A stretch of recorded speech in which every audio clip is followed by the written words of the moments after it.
আমাদের জীবনে এমন কিছু কিছু ঘটনা ঘটে যেখানে আমাদের শারীরিক সমস্যাও যেমন হয়, সেরকম কিন্তু আমরা মানসিক দিক থেকেও ভেঙে পড়ি। মানসিক দিক থেকে স্ট্রং থাকতেই পারি না। তোমারও কি এরকম কোনো সমস্যা হয়েছে? হ্যাঁ, আমি বর্ণিতা আজকে এই একটা সমস্যার সমাধান নিয়েই চলে এসেছি তোমাদের কাছে। মানসিকভাবে ভেঙে গেলে কিভাবে মানসিকভাবে নিজেকে স্ট্রং করা যায় তার ছোট্ট ছোট্ট কিছু টিপস আমি তোমাদের সাথে আজকে শেয়ার করব। যেই টিপসগুলো যদি তোমরা ফলো করো তাহলে কিন্তু যে কোনো সিচুয়েশান থেকেই নিজেকে মেন্টালিভাবে স্ট্রং করে সেই সিচুয়েশানটাকে কিন্তু তুমি ওভারকাম করতে পারবে। কারণ একটা জিনিস সবসময় মাথায় রাখবে, তুমি যদি মেন্টালি স্ট্রং থাকো তোমাকে পৃথিবীর কোনো শক্তি টলাতে পারবে না। মেন্টালি স্ট্রং থাকাটা কিন্তু দরকার। কোনো একটা সিচুয়েশান তোমার সাথে ঘটে গেল, সেই সিচুয়েশানটাতে যদি তুমি মানসিকভাবে ভেঙে পড়ো না, তখন তুমি দেখবে চারিটার দিক অন্ধকার, কোথাও এতটুকু আলোর নিশানা নেই। কিন্তু তুমি যদি মেন্টালি দিক থেকে স্ট্রং থাকো, মানসিক দিক থেকে শক্তিশালী থাকো, তাহলে কিন্তু কোনো না কোনো একটা আলোর হদিশ তুমি নিজেই খুঁজে বার করে ফেলবে। তো আজ আমরা জেনে নেব সেই আলোর হদিশটাই আমরা কিভাবে খুঁজে পাই। তো চলো, বেশি কথা না বাড়ি আমরা ডিরেক্টলি ভিডিওতে চলে যাই, পয়েন্টে চলে যাই। আমার 1 নম্বর পয়েন্ট,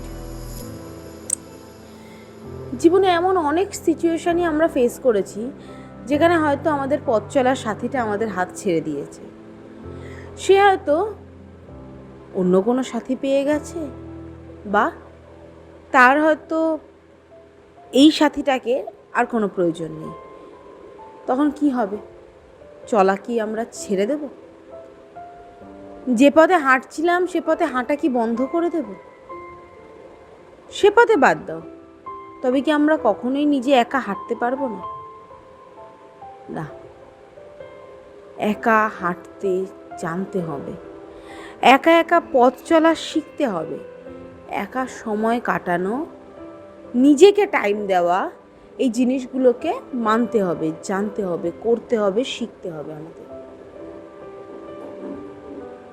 একা একা নিজেকে টাইম দেব, নিজেকে প্যাম্পার করব, নিজের সাথে আনন্দে থাকবো, দেখবে মেন্টালি তুমি অনেকটা স্ট্রং হয়ে গিয়েছো, অনেকটা। নাম্বার 2, দেখো আজকে যখন সে তোমাকে ছেড়ে চলে যাবে বা চলে গিয়েছে, যখনই যেই সিচুয়েশনেই তোমরা থাকো না কেন, সেটা তো তোমার কাছে পাস্ট বা অতীত। অতীত নিয়ে কখনোই না পড়ে থাকতে নেই। অতীত এমনই একটা জিনিস, তোমার পাস্টটাকে তো ক্ষতি করেই দিয়েছে, তোমার প্রেজেন্টটাকে নষ্ট করে দেবে, তোমার ফিউচারটাকে মাটিতে জাস্ট মিশিয়ে দেবে। তাই অতীত নিয়ে পড়ে থাকবে না, তাতে কিন্তু তোমারই ক্ষতি। নাম্বার 3, আমরা কাজ করি কী কারণে? রেজাল্ট পাবো, ভালো রেজাল্টেরই আশা করি কিন্তু সাইকোলজি বলে কাজ করার পরে তার সাথে সাথে ফলের আশা করো না। কেন নয়? একটা কাজ শেষ হতে না হতেই তার যদি তুমি রেজাল্টটা হাতে পেয়ে যাও, এতে কাজ করার পরে যে এনার্জিটা রেজাল্ট পাওয়ার, সেটা থাকবে না।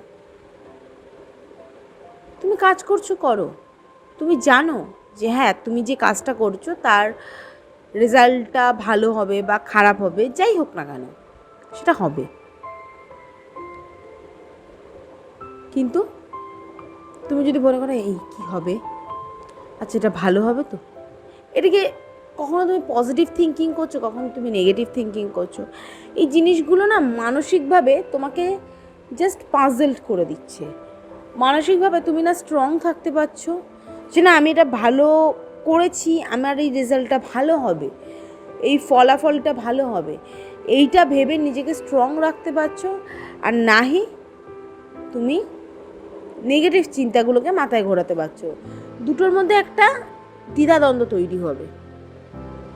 3 নম্বর। 4 নম্বর,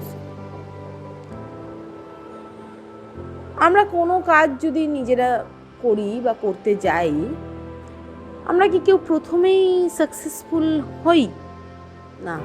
এই দেখো না, যারা বড় বড় আইএএস আইপিএস পরীক্ষা দিচ্ছে, তারা কি খুব কম মানুষ যারা প্রথম অ্যাটেম্পটেই ক্র্যাক করতে পারে।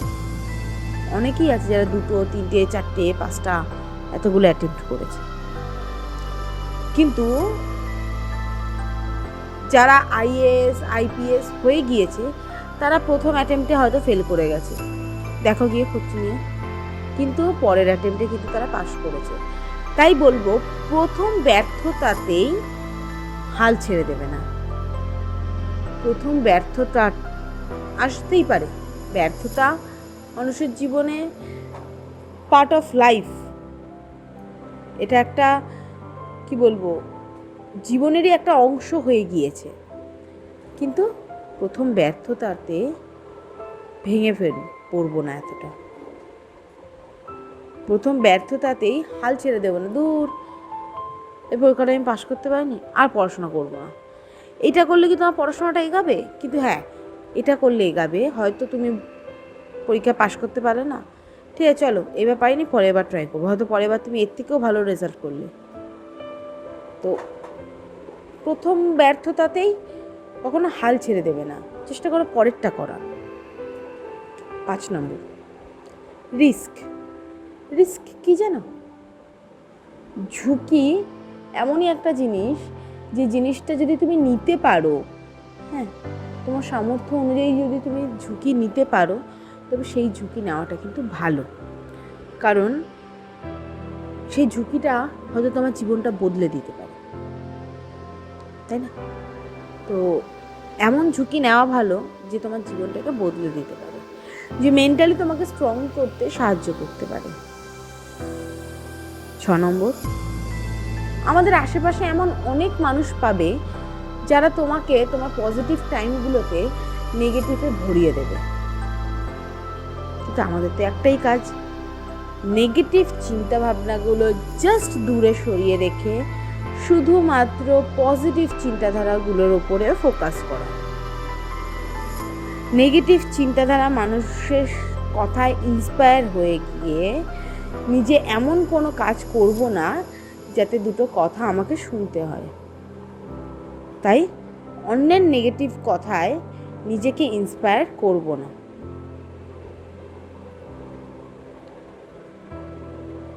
7 নম্বর, টাইম। আমাদের কাছে সবথেকে মূল্যবান বিষয় হচ্ছে টাইম। তাই সময় এমন কোনো খারাপ জায়গায় ব্যয় করব না যে জায়গাটা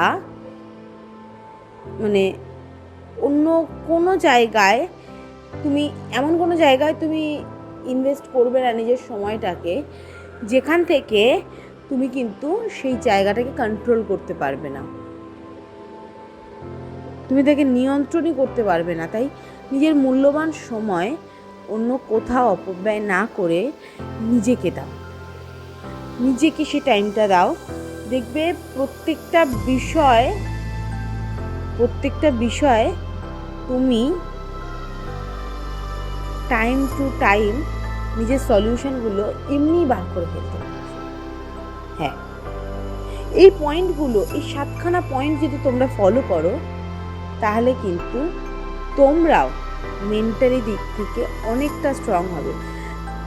এগুলোর পরে এগুলো প্রত্যেক দিন প্রতিনিয়ত তোমাদেরকে কিন্তু এই জিনিসটাকে নিজেদের লাইফস্টাইলের মধ্যে আবদ্ধ করে ফেলতে হবে। তখনই তুমি কিন্তু দেখবে যে এই 7টা পয়েন্ট নিজের লাইফে যখনই তুমি অ্যাপ্লাই করবে, তার রেজাল্ট কিন্তু তুমি নিজে হাতে নাতে পাবে। তো আজকে এই পর্যন্তই, দেখা হচ্ছে পরের একটা ভিডিওতে। তো ভিডিওটা যদি ভালো লেগে থাকে প্লিজ লাইক করে দিও এবং কমেন্টে জানিও যে কেমন লাগলো ভিডিওটা।